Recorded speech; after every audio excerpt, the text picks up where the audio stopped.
Hi, my name is Jamie. I'm about 75% of the way through my graduate program at American University's School of International Service, and I thought I'd share a few thoughts with you about the difference I found in managing how I get through graduate school and the difference it was through undergraduate school. And the biggest difference is information overload. In undergraduate school, you had textbooks and you took some notes and you wrote a few short papers. But in graduate school, especially in my program, which is heavy on paper, writing papers, um, I read a ton of journal articles. The information just that's thrown at you in class is it's a lot. And the biggest trick they always tell you is organization, but how do you do that?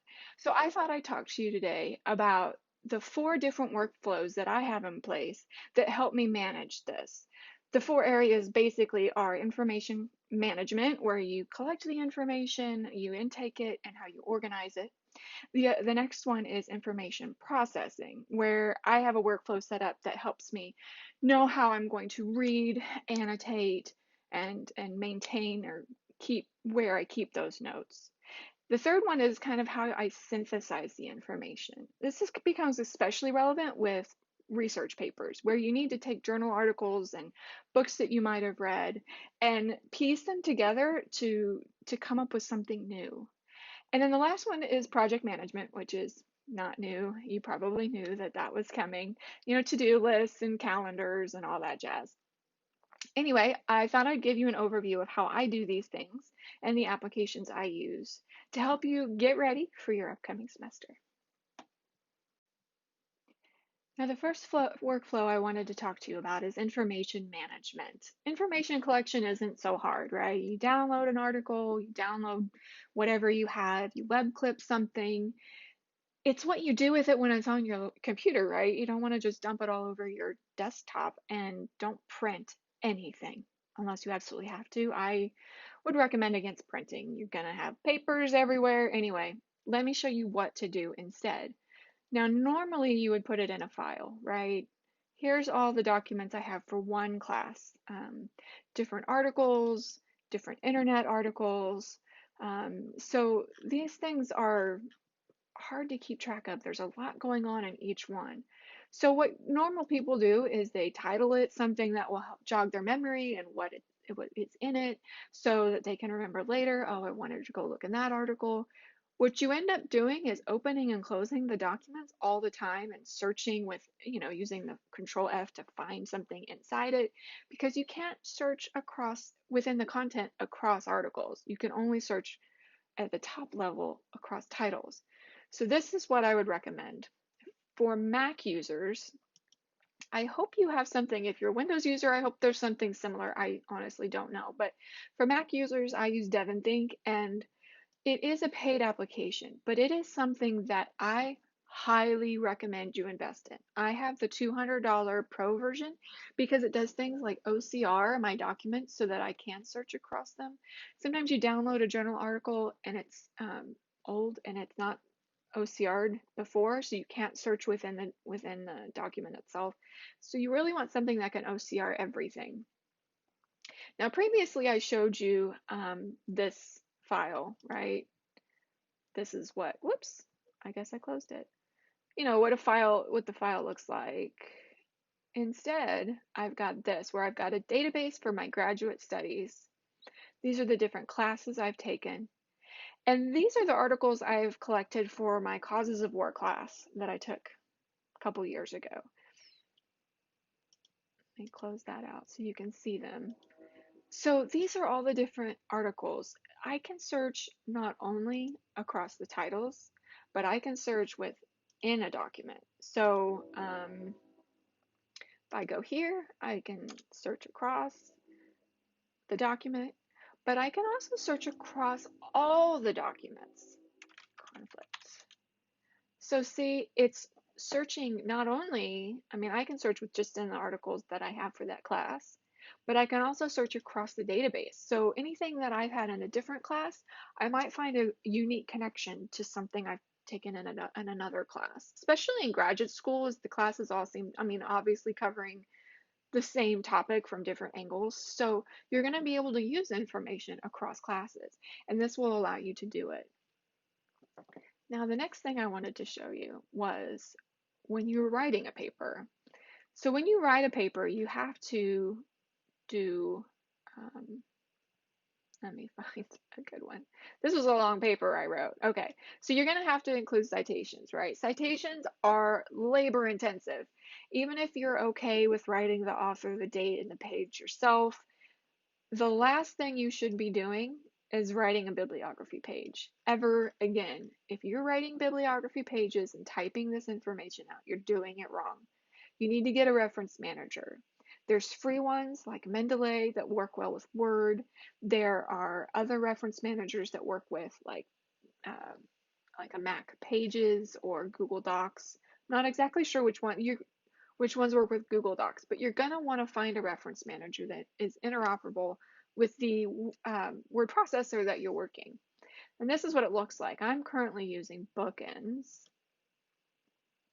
And what happens is when you import your documents into the reference manager, you sometimes it'll fill this information in for you, the author, the title, the journal, and then it formats the reference totally. So when you're finished with your document, and with Bookends, you scan it, but once you're done scanning it, it will automatically create the bibliography page. You never have to type this again. So get a reference manager. If you type another reference manager, you're doing it wrong. The next thing I wanted to talk to you about is automation. Now, a lot of people try to ignore this when it comes to the capabilities of your Mac. It's called, think of it as the utilities, right? So when you download an article, you drag and drop. If it's old, you move it into the trash.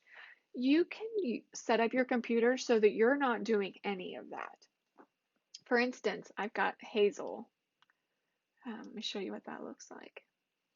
Now, Hazel runs in the background of my computer, and it's a utility that just runs rules, right? The cool thing is so when I download a journal I can't speak today, a journal article for my class or research here. So I've downloaded an article for research and I tag it research as I'm saving it. Um, oh, this thing takes forever to open sometimes. You set up a rule so that when it senses that something has been added to my desktop with the rule, with the tag research, it automatically sends it to to where I need it to go. So I just hit save, and the next thing I know, when I go into DevonThink, it's there. I don't have to worry about it. It also sends it to my reference manager, so the citation is there the next time I'm in it. So I didn't have to do anything. It also cleans out my trash can. I mean, go look and see the capabilities of Hazel. I believe I have the free version. I'm not sure if there's a paid version, but it can do a lot of stuff for you. The next thing I wanted to talk about is Alfred, which is a launcher. So I hit hotkeys and this pops up. I can launch apps this way. I can find folders this way. I can launch bookmarks. It's my library. You can do simple math, like the capability, it's got a lot of capabilities. Now I have the free version. There is a paid version that does even more. So if you're really interested in automation, you can take this super big heights into keyboard only type stuff. I do recommend at least looking into Hazel and Alfred. It makes things faster on your laptop. And it just cuts down on the amount of time you spend doing the organizing. It just shows up where you need it. So that's kind of information management. Let's move on to the next workflow. Now, the next workflow you need to keep in mind and kind of work through is what applications you're going to use to process the information. I call this information processing. You're going to need to know how you're going to approach highlighting, taking notes, and just generally what you're going to do with this information, right?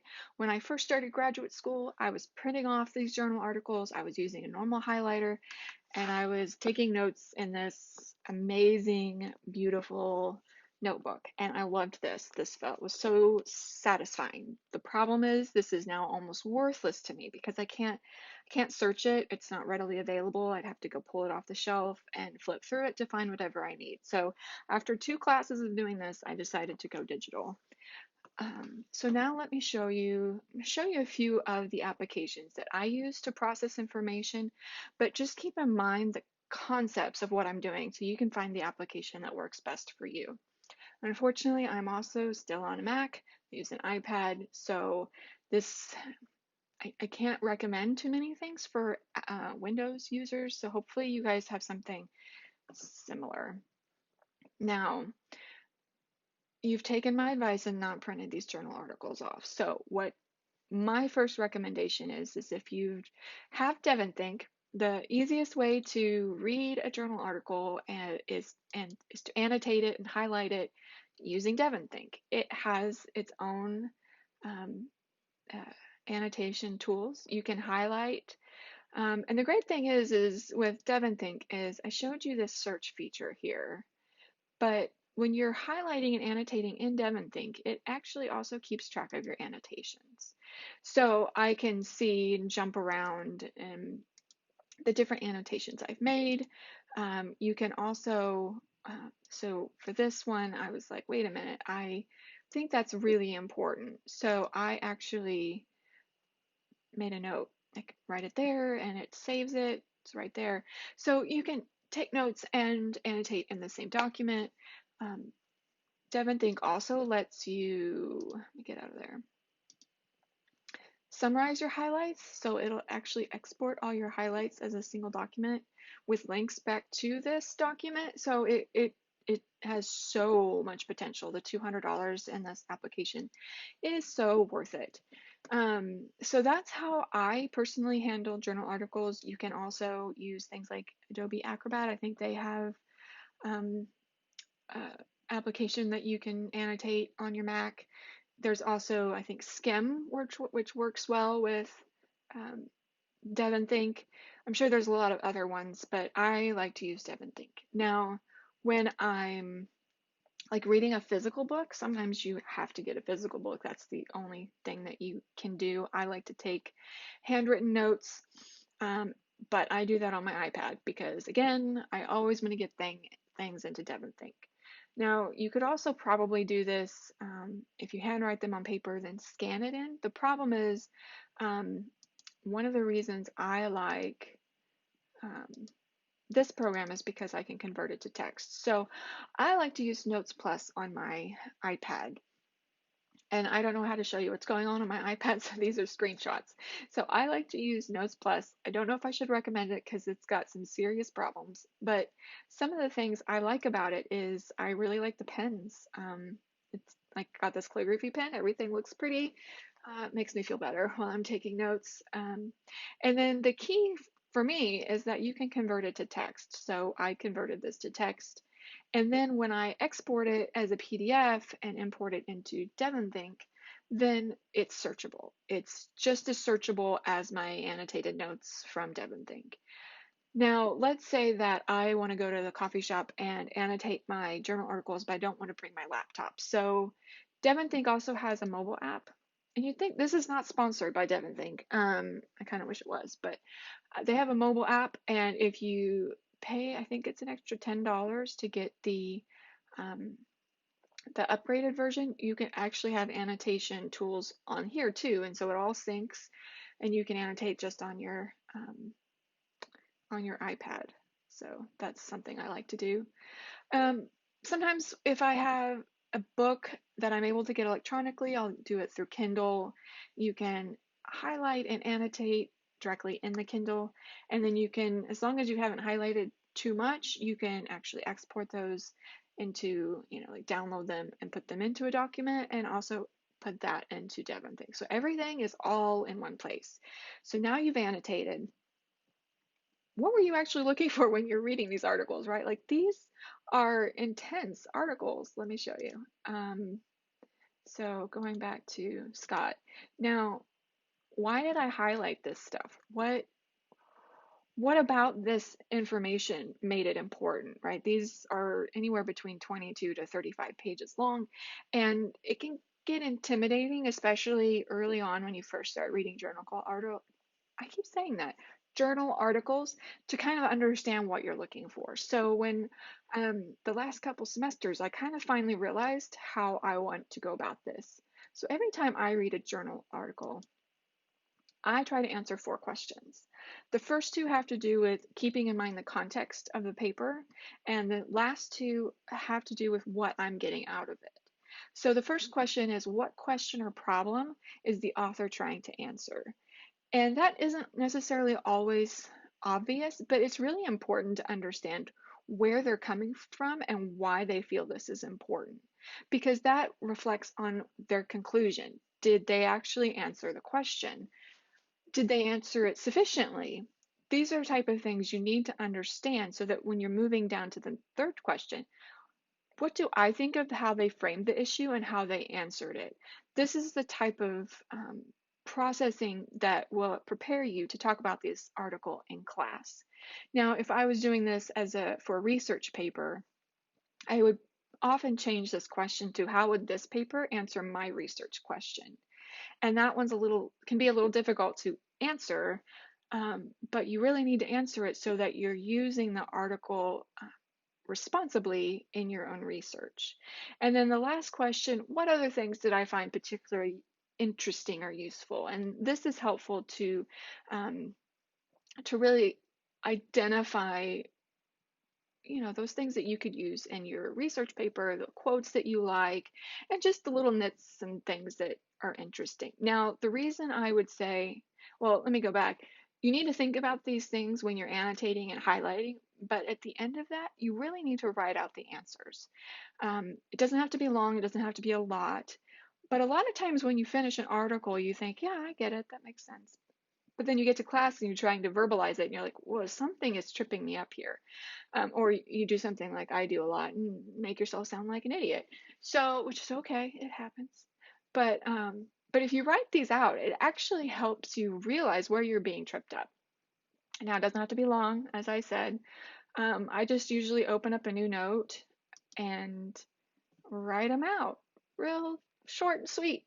I always put the citation up there, copied it out of my citation manager, just because sometimes things get confused and filed in the wrong place, and you have the same author for different articles.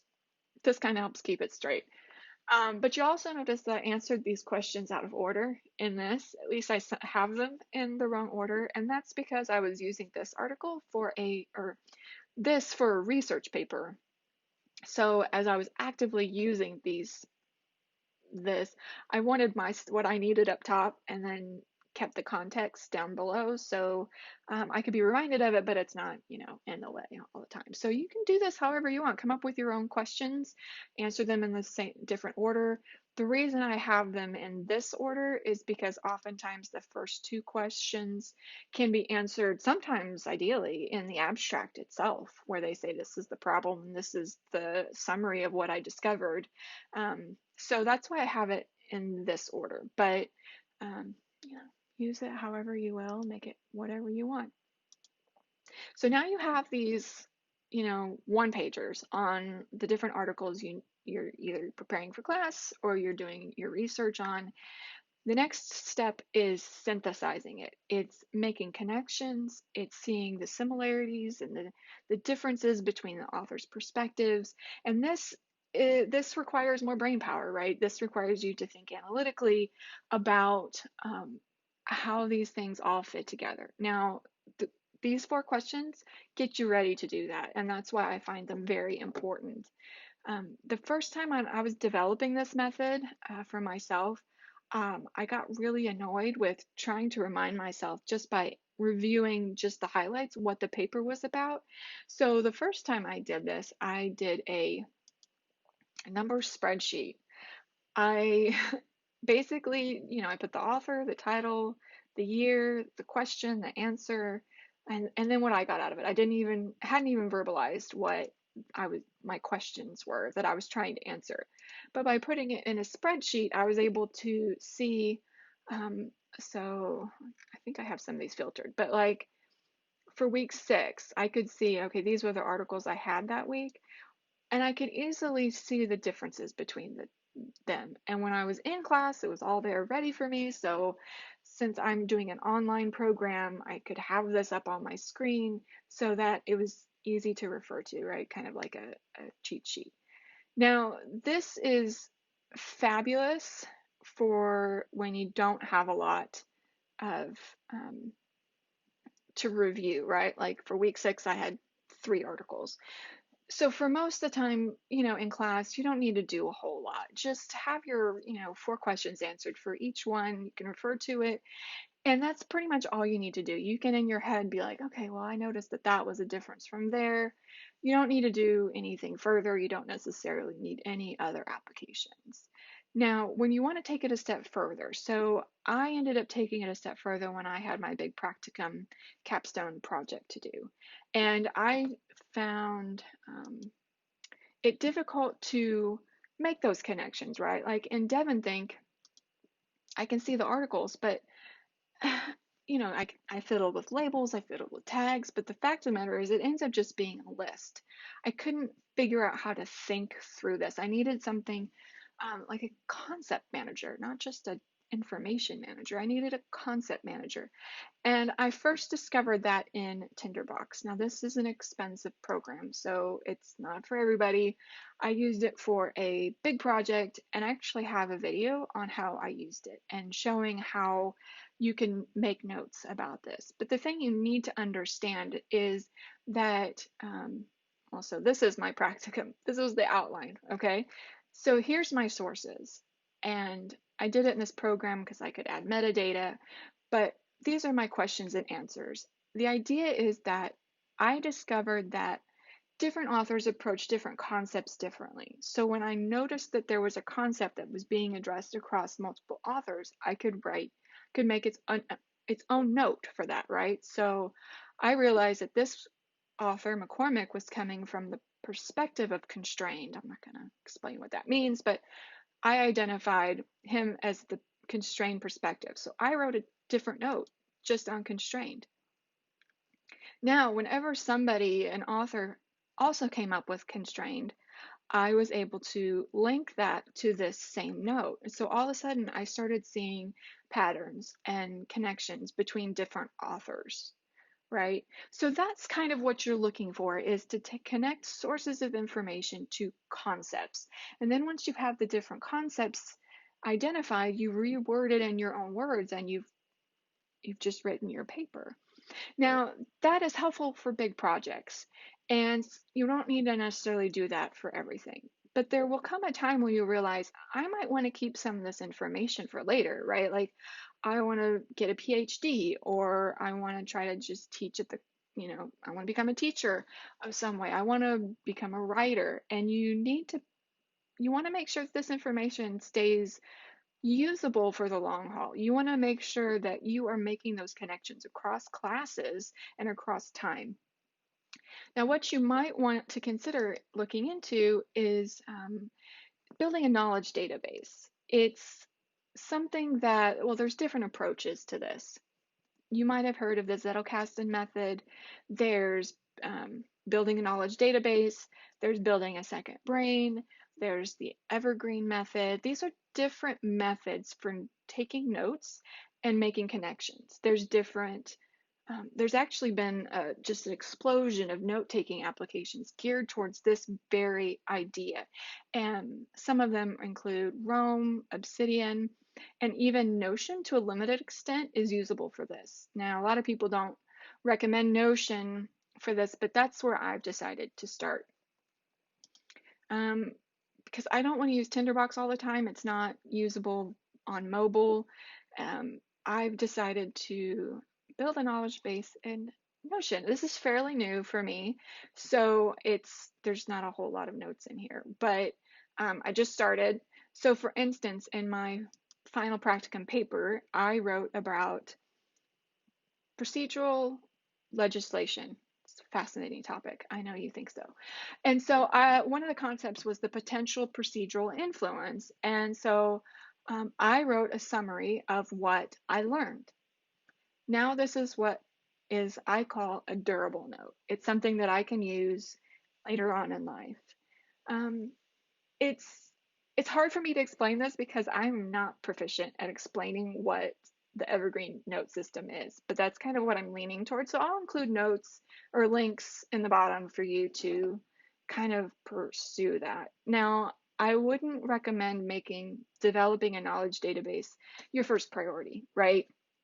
You need to set up your workflows for information management, keeping organized, how you're going to process the information, and how you're just generally going to make connections just for your classes. That's the immediate need.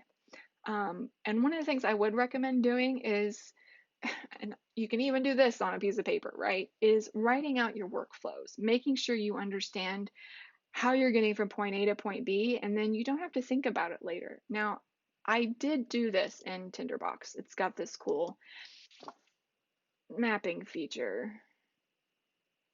Oh gosh, sorry, my headphones just made this really loud noise. Um, Mapping feature. Here we go. So my PDF workflow.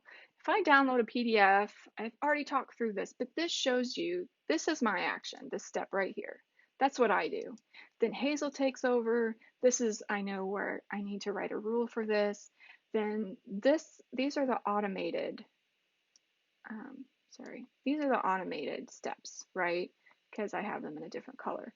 And that helps me know what different steps I need to make sure all the automation rules are established to do. And then I know that these are the steps that I need to make. And I do this for all the different, all the different types of information that I manage. That way I've got the rules working well and I have it in my head how I want to do this. And if I realize if I'm working on something, all of a sudden I keep hitting this point where I'm like, okay, this, it's just not intuitive for me to take this step or to use this application, then you should find a different application or adjust your workflow. And that way, as you're moving through your graduate program, you're going to get really good at this and your workflows are going to adjust. But in the meantime, it's not going to be something that you have to think of all the time. Set it up at the beginning of the semester and then it just works, right? And then you don't have to, spend time every week trying to figure out what you did with last week's articles. So those are, or I guess that's information processing and synthesizing. And the last workflow you really need to set up is your project management. Now, for a lot of us, just a straight up calendar and a to-do list is sufficient. And for my classes, it was, the same thing every week. Read your journal articles, go to class, be able to talk about it, write a paper here and there. To-do list was fine. So you don't necessarily need to get fancy, but you are going to have some projects that are a little bit more intense. When that comes up, really, if you're going to go into a class that is a heavy project, I would look at this stuff early. Now, when I needed to invest in something that was more project management heavy, I ended up turning to Notion to do my senior practicum. Now, Notion is awesome because even if you don't know how to do it, you can actually download other people's templates and just use them, right? You don't have to build your own database. But I'm not going to share mine because I actually am using the template of a guy named August Bradley, and he has a host of videos that explain not only how to use Notion, but how to use his system. And I'm going to link that below, and it was a lifesaver when I started writing my senior practicum. He's got this way that you can, I split up my practicum into two different projects. Then I had my different tasks. And I mean, gosh, there were a ton of tasks. And you can see everything and log everything. Oh my gosh, Notion was a lifesaver. So if you've got a big project coming up or you think that you need more project management in your life overall, I definitely recommend Notion and I recommend August Bradley. So those are the four main information or I guess processing workflows that you need and I recommend for graduate school.